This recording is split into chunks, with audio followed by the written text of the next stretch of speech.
Today we are traveling down to Morocco to make something that I think is kind of like breakfast, dinner and dessert all rolled into one.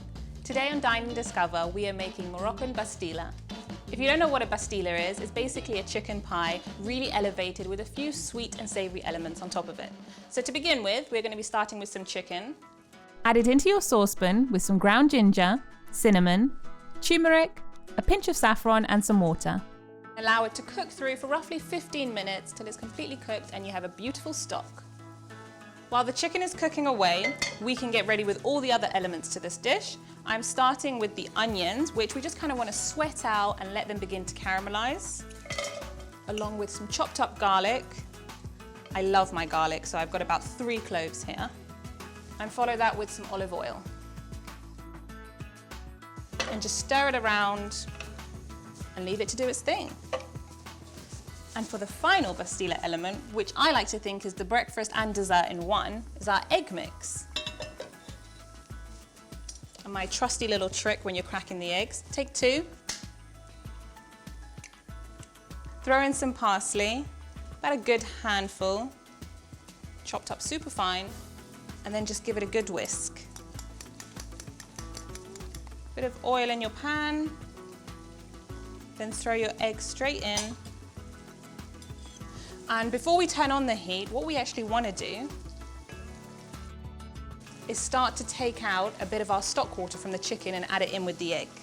Once the heat is on, we just want to kind of start getting it to that scrambled egg phase, but just keep an eye on it. We don't want it to dry out too quickly. If it starts to dry out, just keep adding a bit more stock water as we go along.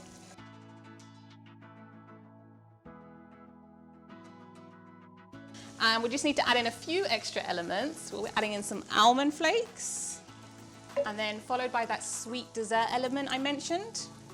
We're going to need some icing sugar. So not too much, about a tablespoon or 2. Moroccans tend to add in some orange blossom. I'm not a massive fan, and I don't know, not so many people are, so I prefer some fresh orange juice to go inside this.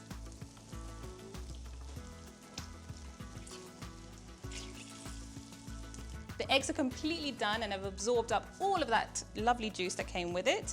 And we just want to turn off the heat and plate them up so they can start to cool down while we get ready for the rest of the pastry. We want to get chopping up and shredding up our chicken, so it's super, super fine. Take out a couple of pieces at a time. If you've left this to cool, it'll be so much easier and you can kind of just use your hands for it. You just want to start shredding them up with your knife and fork.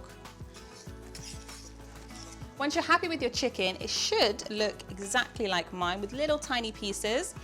You just want to then put it back in with your onions and let that chicken absorb all of that garlicky oil inside. Once you're happy with all of that, it's time to clean up all of your mess and get started on your warqa pastry. For our warqa pastry, we want to make a really, really liquidy, thin batter. And warqa basically means leaf. And so just imagine a leaf, and that's how thin we want it. Mix your plain flour with fine semolina and a pinch of salt. Then add some vinegar along with olive oil and 400 ml of water. Whisk it well until it's smooth. Your batter should be super, super smooth and have like a really runny consistency. Like it won't even stay on your whisk. Sounds a bit strange right now, but I promise you we're doing the right thing. Like any dough or batter, it's really, really important to let this rest. So I will put this in the fridge for roughly half an hour. You can leave it overnight, and I have one already prepared. So I have some boiling water going. I know it's kind of strange, I'm meant to be frying batter, but don't worry. We need the boiling water because this will stay at consistent temperature the whole entire time. And that's what we want. You want to take a bit of olive oil, just a tiny bit. Take some kitchen towel, and just smear it all around to spread it out. And this kind of soaks up onto the kitchen towel, but fills in any little nooks and crannies in your pan. This is kind of a tricky part, also super fun and easy to do.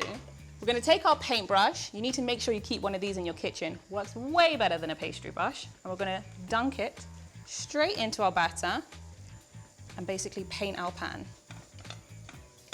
And we just need to leave it. It takes roughly a minute or 2 to just kind of cook up nicely. As you can see, it's literally coming off the sides. This gets me really excited because it means I'm doing my job properly.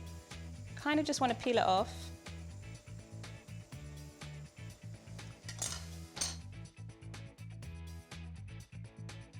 and place it straight onto our plate.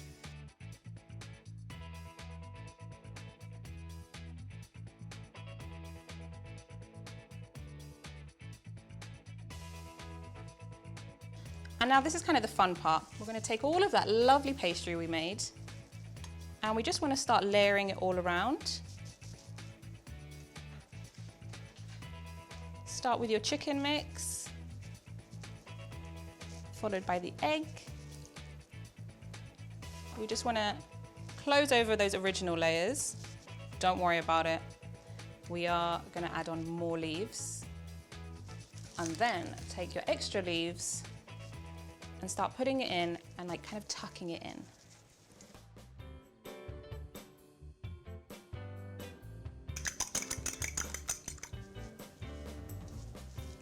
And now we can put it in the oven at roughly 200 degrees for 15 to 20 minutes. We want it golden brown and crunchy.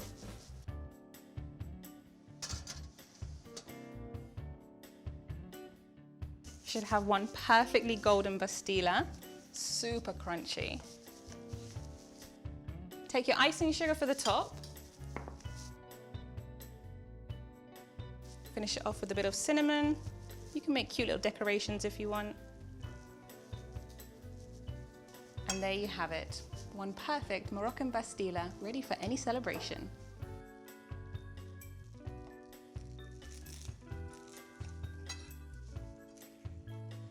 Please don't forget to like and subscribe, share it with all your friends, and I can't wait to see your Moroccan Bastilla.